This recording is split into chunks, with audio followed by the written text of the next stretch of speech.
Kerala. The police closed the file. Now the police is running after these people. This is really, I say, the most terrorist-friendly state in Kerala. It is now not God's own country. It is a terrorist-owned country. Another strategy of the Taliban or Muslim fundamentalists is changing their name. Immediately, Simi banned, they changed their name NDF. NDF got unpopular, National Democratic Front. It got unpopular. They immediately changed its name, Popular Front. Now they will change. Along with them, they are keeping several human rights watch organizations with secular titles. For example, Forum of Ideological Thoughts. One who hear about, they comment on ideological thoughts. It's okay, it's ideological thought. They are protecting these fundamentalist activities. Now another one is Karuna Foundation, really a Hindu name. It's run by some Hindus at the top, but hired Hindus. But it is running with the funding of this terrorist money. And Islamic Youth Center and Minority Rights Watch. These all are the organizations. The thing is that because of the effort of these Taliban, because of the counterfeited note from currency note from Pakistan, recently Hawala money. Last year, the police has found that 350 crores of rupees reached in Kerala as Hawala money. Only police estimation is more or double to that amount. Along with it, there is widespread distribution of counterfeit notes. That is similar to Indian currency because it was printed by in Pakistan by the ISI.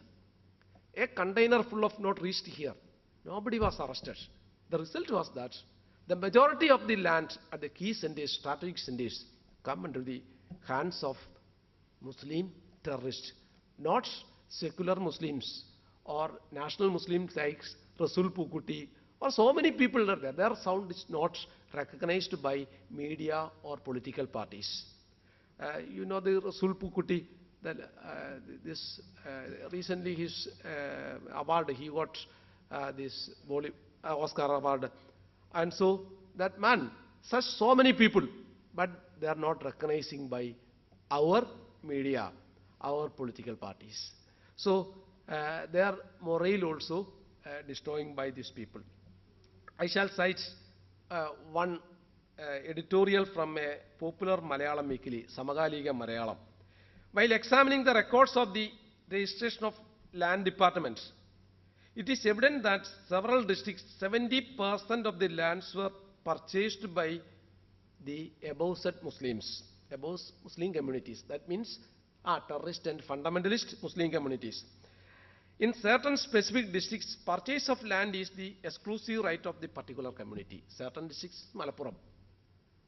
No other man, no other Hindu or Christian man cannot purchase or get land from purchase land in the Malappuram district. And so the immediate intermediaries in the land deals are also their religious institutions. The Muslim church will turn as intermediaries, and they systematically eliminating the non-Hindu population from this Malappuram district. To this district, an exclusive terrorist university. The aim of that is Aligarh Muslim University, to establish center and giving 1,000 acres of land. That means 1,000 acres of land is above the control of the government of Kerala. That means a free zone for terrorism is going to grant. And so by this way, they can penetrate into the southern region of India. Comparatively, the southern region was far away from communal rights and bloodsheds for more than 200 years. Only rare incidents can be noticed, only not widespread as in the case of northern India. The another step is humiliation of Hindu minorities through the slaughtering of cattle, cows. Cow slaughtering, only one state in India that legitimized cow slaughtering. Some 8 years back, a discussion, a talk of whether it should ban or not because of health reasons. So, including Christian leadership, church leadership, and Muslims fight against, or they demanded that it is their right to slaughter the cows. In 2000, about 5 lakhs, according to government official records, 5 lakhs cows were slaughtered, and 2,49,000 tons of beef sold in Kerala. It is not for eating alone, but to humiliate Hindu community. While go through the activities of Aurangzeb, he has a ministry in his department to demolish, destroy temples only. He is giving, you go to this text, you can see this, that is, he given instruction that before destroying a temple, you must slaughter a cow inside the temple. That means not only slaughtering, destroying the temples, but to humiliate Hindus. Such a step is going on. You read this read this history of Aurangzeb and examine the events are going on in Kerala. You can understand. Or between lines, you read between lines. So another Talibanization in the cultural scenario, that means lighting of lamps is haram to the Muslim League ministers, including education ministers. They are not ready to light lamps. But the Muslims belongs to other parties, they have no haram at all. In the official functions, they will not have any light, official lamp, vilak, telikal. But another one is that these minority MLAs and MPs, ministers, they are taking the oath of allegiance in the name of their gods, Allahu and Unisho. But as a retaliatory measure, one Umesh Challil, a Hindu MLA from Kodungalur, he decided to take his oath in the name of Sri Narayana Guru. The court interfered. High Court of Kerala interfered.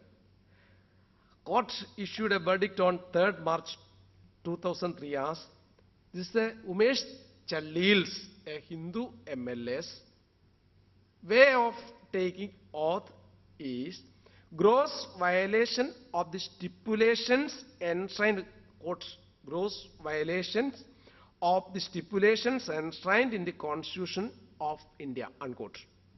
The Honorable High Court of Kerala given a verdict. On the other hand, the Muslim League MLAs and Kerala Congress MLAs oath are ratified.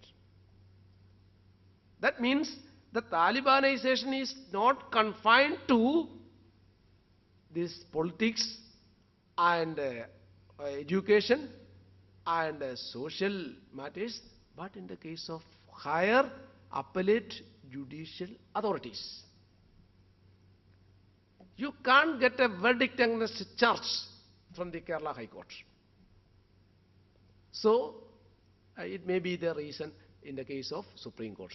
The number of judges, I am not against Christian judges, but the way in which they are attaining the post is the question. One seminary returned person is also functioning as the judge of Kerala High Court. As the precedents, it was not so. It's not permitted. So, okay, I am not going through too much because it may be turned as the question of law, and so I am totally ignoring that factor. And so, and another one is that nowadays the parda wearing women, in the old generation it was only 10.3%. The study was conducted by Shastra Sahitya Parishad, a Communist Party organization. And now it is 31.6% younger generation wearing parda. It is because of the influence of